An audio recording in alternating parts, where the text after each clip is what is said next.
Hey everyone, welcome back. My name is Anna, aka Brookwillow, and for the next 4 weeks, I am going to dedicate all of my creative time to making gifts for my friends and family.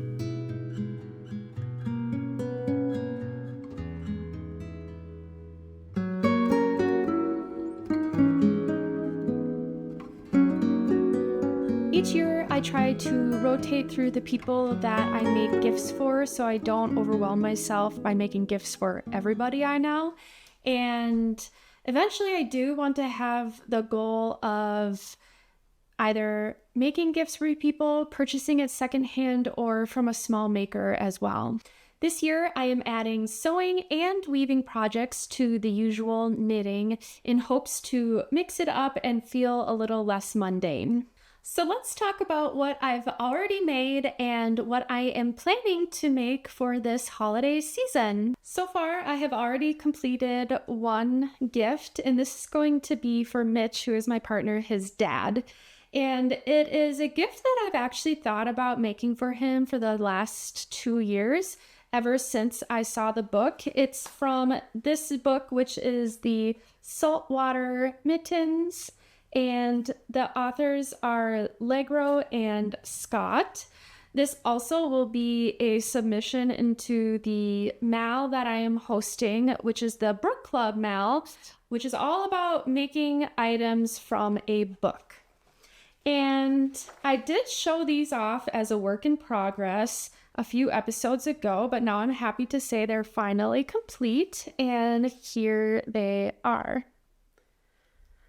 Now, you may notice there's something a little off about these from what we normally see, and that is because it has a separate finger here, which they call a trigger mitt. So the idea of it is to still be able to use different tools while keeping the rest of your fingers warm. I don't know about you, but I prefer to wear mittens because I like keeping my fingers next to each other because the heat against each other just keeps them more warm than having all fingers separated.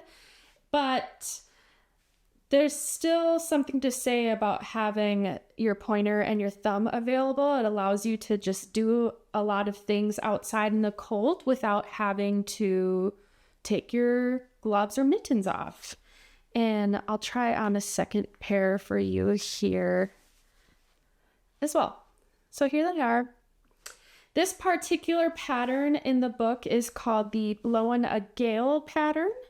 And basically most of the book, all of the mittens look very similar. You can actually see them all on the front cover there.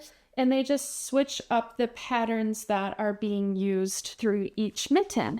And the idea is, since you are using more than one strand of yarn because you're doing color work, it makes the fabric twice as thick, allowing it to be a warmer mitten. And in this case, I did modify it and I actually added a third color to the mix. I just thought it gave it a little more dimension, and that just makes them even warmer in the palm area because I'm holding 3 strands of yarn there. I was lucky enough to be able to use all scrap yarn from my stash, and I think this is just makes them that much better that I didn't even have to purchase more materials to make these. They're all just leftover scraps, and they're all yarns that are like a more rustic, non-superwash wool, which I think will just be really great for the very cold weather we get here in the northern US. These are for Mitch's dad, and I also wanted to make a pair for his mom, and I decided to do just a mitten style without the trigger finger so she can have all of her fingers together. I think she gets cold pretty easily, so I just kept that in mind for her hands. And I also wanted it to be very similar to what I made for his dad, but like switch up the pattern and the colors just a little bit. So I wanted them to coordinate, but also look independent from each other. I actually got started on his mom's a couple days ago, and I'm making some progress. Here is how far I am for his mom's. I am making the Fogo Island 9 Patch, and it was the most similar looking pattern to his dad's, but with it being a little different. And I'll hold up his dad's so you can see it next to each other. So as you can see, very similar, but slightly different. And I even am using 2 of the same yarns as I did in his dad's mittens. So I'm using this yarn here. I have had this ball of yarn for 10 years. I think my mom got it for me. I'm not 100% sure, but I know that this has been in my stash forever. And you can even tell because I hand wound it into a ball. This is before I even had a yarn swift and winder. So I'm so happy that I'm finally getting around to using up this yarn. And this is the other yarn that I'm using. This is the Wool Dreamers Moda, I think is the base. I don't have the label, so I'm just going completely off memory, but it's just a nice plain cream chunky yarn. And the difference that I made, so with his dad's, the third color was this like dark charcoal black color from Brooklyn Tweed that I used. And this is the accent color that I'm using for his mom, which is also leftover yarn from a sweater that I made a few years ago. I think this mitten will knit up even faster than his dad's because A, it's a little bit smaller, and B, I don't have to knit that fiddly pointer finger section. I can just do the whole palm. So I do think that if I keep with it, I should be able to have this pair of mittens done by the end of the week, hopefully.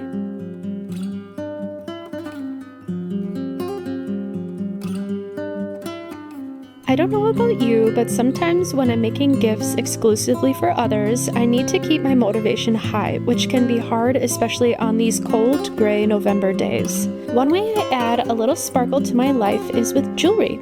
That's why I'm excited to be partnering again with Ana Luisa during this holiday season. It's the perfect time to grab a couple new pieces of jewelry for yourself, or maybe as a gift for someone else, because Ana Luisa is having their biggest sale of the year with up to 35% off. The more you buy, the more you save. This sale is happening for a limited time, so I wouldn't wait because their pieces tend to sell out fast. Today I am wearing the rope pave ring. I really like this one because it resembles another croissant style ring that I have, but this one has a little added sparkle, perfect for the holidays. I have also been eyeing these earrings for a while and I'm happy to finally have them. They are the Frida Pearl Huggy Hoops. I've always felt that pearl style jewelry adds a bit of class to any outfit. You can find a link in my description box below to access this awesome sale. This next project, I am very excited because I just finished a major step in the process last night, and it is a 3-in-1 project because I am weaving it. My plan is to make decorative pillow covers with fabric that I have woven. So the front side of the pillow will be the woven part, and then on the back side, I will just have like a plain fabric that I purchase. And so the beauty with weaving is you can put multiple projects on the loom at once, as long as it's all the same project essentially. But that's a blessing and a curse because you're kind of stuck to only one project at a time on a loom. So you have to just stay focused on it and keep going with it. So this is something that I've been working on for a few months now, and you may recognize part of it because I did show it in a past video, but it's finally off the loom. This gift is going to be one for myself, and I'm making my sister one for Christmas, and my best friend Kayla, I'm making it for her birthday. So Kayla, if you're watching, just look away. But here is the section that I am making for myself. I think this will look really nice on my couch that I reupholstered this summer, and I just really love the pattern of it, the colors of it, and I'm really happy with how it turned out. So it will be a relatively good size pillow cover. I'll hold up the whole. My plan with this is to make an envelope style pillowcase. I think that'll be the easiest way to do it. And then I want to add some buttons on the back to really just secure that envelope flap on the back side. And I'm going to line this with the same fabric that I use on the back side of the pillow, because this, you can see a little bit of light coming through from my end, but yeah, I just want it to be a little bit more secure. So that's why I'm going to line it with the fabric. But yeah, I love how this one turned out. So again, this is the cover that will be for me. This middle section is what I wove for my sister. She has a very light, airy, bright, neutral colored living room, and I feel like this will just go very well with her aesthetic. She really likes the minty green teal colors and also just that neutral color woven throughout. Now, I will say this doesn't show up as well as the navy does. I definitely wish for hers I had chosen something a little bit more high contrast, but I think she will like the very tonal, subtle, neutral look, so it's not too loud for her space. I also do want to try to make a second set of woven pillow covers using a slightly different pattern. So similar to how I did it for Mitch's parents' mittens, I want to have a similar pillow cover with a slightly different pattern to give my sister for a second decorative pillow as well. This third section is for one of my best friends, Kayla. It was her birthday in September, so I'm extremely behind in getting her this gift, but I am hoping I will be able to send it out to her within the next week or two. And here is her section. These are definitely more her colors. She lives in Colorado, so it really fits her palette, I think, very well. And she just got a dark charcoal colored couch, so I think this will stand out nicely in front of it. I haven't purchased the fabric yet for the backs of these pillows. I am going to dive through my own personal fabric stash first and see if I have anything that would work well. Otherwise, I'm gonna have to go and buy some. I'm thinking the color that I'll do is, I don't know if you can tell, but there's this ochre color right here. Can you see that? It's actually leftover yarn that I used from my Hey Sailor top. And so that's kind of what I want the fabric color to be for the back of the pillow. And I'm thinking for my sisters, I want to do what I used for the warp, which is this light tan color.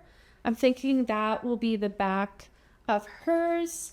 And then I'm still on the fence for what background I want to use for this pillow. If you have any good ideas, maybe you can let me know in the comments below.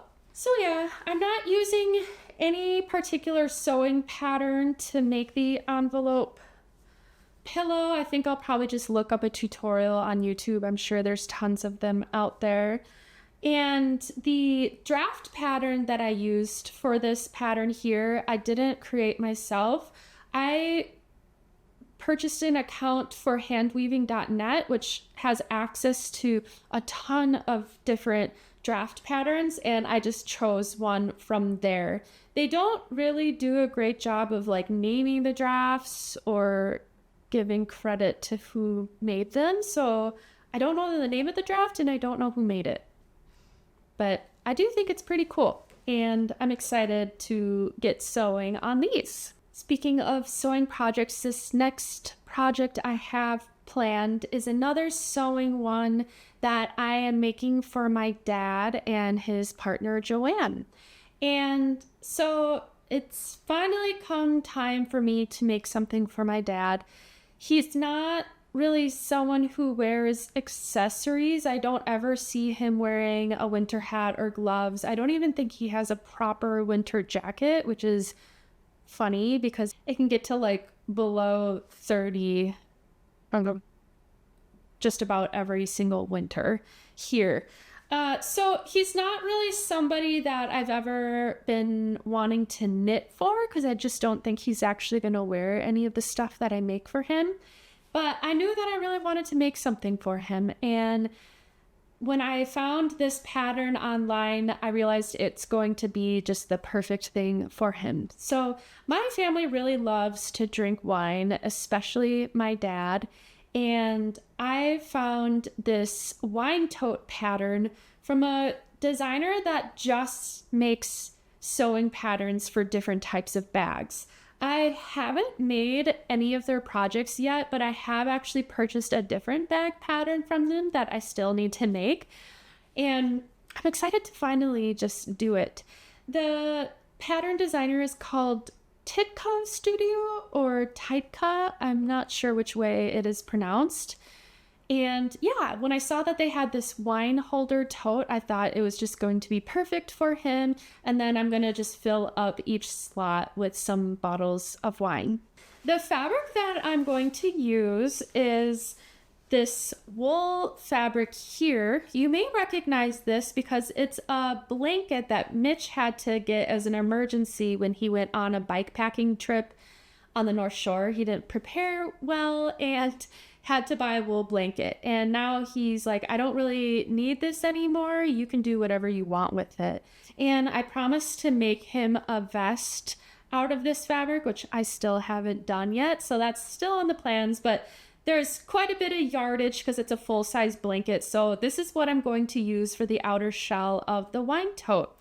And then last spring, one of you lovely viewers reached out and asked if you could send me a lot of fabric. And I said, yes, of course. And there was this liner fabric inside of that package. And it's just this copper color lining fabric that you would put on like the inside of a coat or something. I thought it would give it kind of a cool touch to use this for the inner section dividers of the wine tote, as well as lining the backside of the wool. I think it just kind of creates a slightly, I don't want to say waterproof or anything, but if God forbid one of the wines spilled a little bit inside, if the top isn't twisted on or the lid, or it's not corked. And so I would rather have the wine leak a little bit onto this liner fabric than into the wool. And as you probably saw that there are straps on this wine tote as well, I kind of want to maybe use some leather straps. I know that they sell like faux leather at Joann Fabrics, so I might check that out and see if that could be a good option. I think leather straps would just look really cool with these materials here. So this is a project I'm really looking forward to making, and if it turns out well, it's definitely going to be something that I make for others in my life in the future.